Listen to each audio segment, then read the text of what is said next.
Baruch chapter 6. A copy of a letter that Jeremiah sent to those who were to be taken to Babylon as exiles by the king of the Babylonians, to give them the message that God had commanded him. Because of the sins that you have committed before God, you will be taken to Babylon as exiles by Nebuchadnezzar, king of the Babylonians. Therefore, when you have come to Babylon, you will remain there for many years, for a long time, up to 7 generations. After that, I will bring you away from there in peace.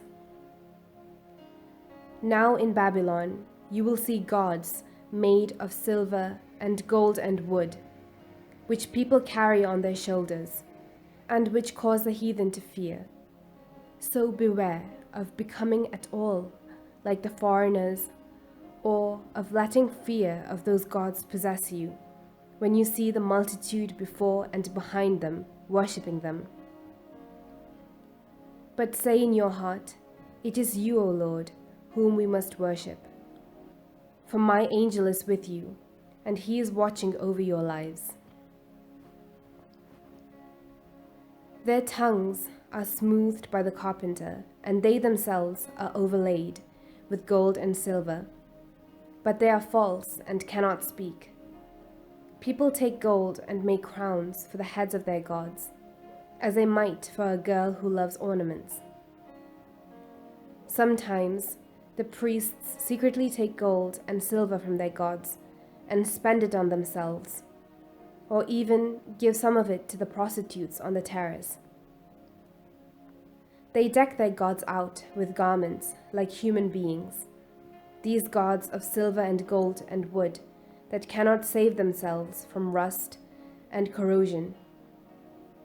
When they have been dressed in purple robes, their faces are wiped because of the dust from the temple, which is thick upon them.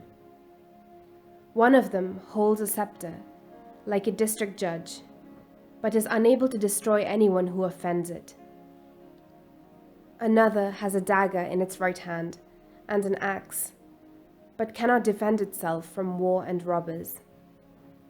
From this it is evident that they are not gods, so do not fear them. For just as someone's dish is useless when it is broken, so are their gods when they have been set up in the temples. Their eyes are full of the dust raised by the feet of those who enter. And just as the gates are shut on every side against anyone who has offended a king, as though under sentence of death, so the priests make their temples secure with doors and locks and bars, in order that they may not be plundered by robbers. They light more lamps for them than they light for themselves, though their gods can see none of them. They are just like a beam of the temple, but their hearts, it is said, are eaten away when crawling creatures from the earth devour them and their robes. They do not notice when their faces have been blackened by the smoke of the temple. Bats, swallows, and birds alight on their bodies and heads, and so do cats. From this, you will know that they are not gods, so do not fear them. As for the gold that they wear for beauty, it will not shine unless someone wipes off the tarnish. For even when they were being cast, they did not feel it. They are bought without regard to cost, but there is no breath in them. Having no feet, they are carried on shoulders of others, revealing to humankind their worthlessness. And those who serve them are put to shame, because if any of these gods falls on the ground, they themselves must pick it up. If anyone sets it upright, it cannot move, and if it is tipped over, it cannot straighten itself. Gifts are placed before them, just as before the dead. The priests sell the sacrifices that are offered to these gods and use the money themselves. Likewise, their wives preserve some of the meat with salt, but give none to the poor or helpless. Sacrifices to them may even be touched by women in their periods or at childbirth. Since you know by these things that they are not gods, do not fear them. For how can they be called gods?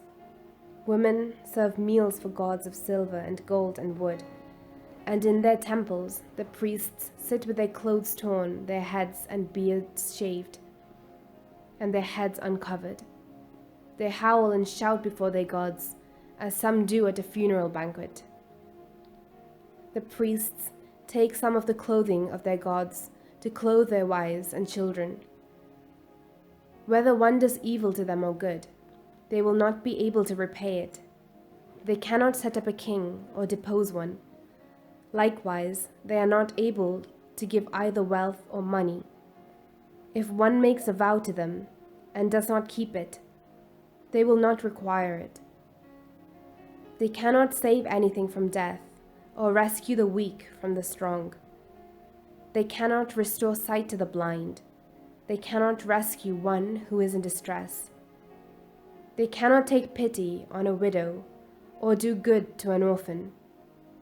These things that are made of wood and overlaid with gold and silver are like stones from the mountain, and those who serve them will be put to shame. Why then must anyone think that they are gods or call them gods?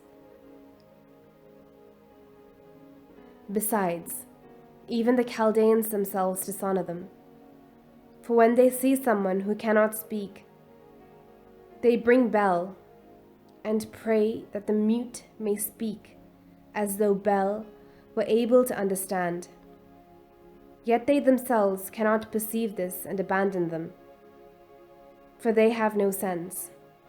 And the women, with cords around them, sit along the passageways, burning bran for incense.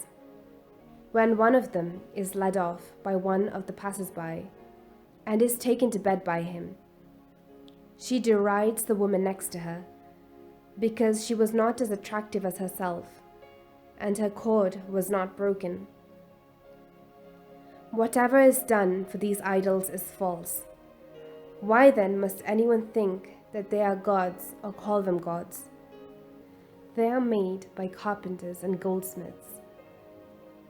They can be nothing but what the artisans wish them to be. Those who make them will certainly not live very long themselves. How then can the things that are made by them be gods? They have left only lies and reproach for those who come after. For when war or calamity come upon them, the priests consult together as to where they can hide themselves and their gods. How then can one fail to see that these are not gods, for they cannot save themselves from war or calamity? Since they are made of wood and overlaid with gold and silver, it will afterward be known that they are false.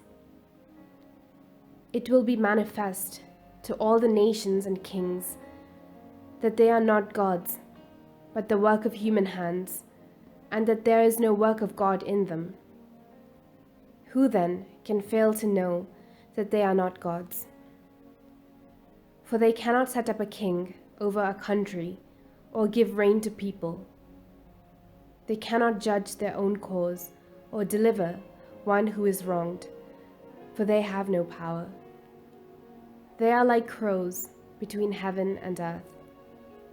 When fire breaks out in a temple of wooden gods, overlaid with gold or silver, their priests will flee and escape, but the gods will be burned up like timbers.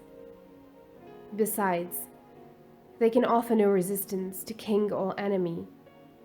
Why then must anyone admit or think that they are gods? Gods made of wood and overlaid with silver and gold are unable to save themselves from thieves or robbers. Anyone who can will strip them of their gold and silver and of the robes they wear, and go off with this booty, and they will not be able to help themselves. So it is better to be a king who shows his courage, or a household utensil that serves its owner's need, than to be these false gods. Better even the door of a house that protects its contents than these false gods. Better also a wooden pillar in a palace than these false gods. For sun and moon and stars are bright, and when sent to do a service, they are obedient. So also the lightning, when it flashes, is widely seen, and the wind likewise blows in every land. When God commands the clouds to go over the whole world, they carry out his command. And the fire, sent from above to consume mountains and woods, does what it is ordered. But these idols are not to be compared with them in appearance or power. Therefore, one must not think that they are gods, nor call them gods, for they are not able either to decide a case or to do good to anyone. Since you know then that they are not gods, do not fear them. They can neither curse nor bless kings. They cannot show signs in the heavens for the nations, or shine like the sun, or give light like the moon. The wild animals are better than they are, for they can flee to shelter and help themselves. So we have no evidence whatever that they are gods. Therefore, do not fear them. Like a scarecrow in a cucumber bed, which guards nothing, so are they gods of wood, overlaid with gold and silver. In the same way, their gods of wood, overlaid with gold and silver, are like a thorn bush in a garden, on which every bird perches, or like a corpse thrown out in the darkness. From the purple and linen that wrought upon them, you will know that they are not gods. And they will finally be consumed themselves, and be a reproach in the land. Better, therefore, is someone upright, who has no idols. Such a person will be far above reproach.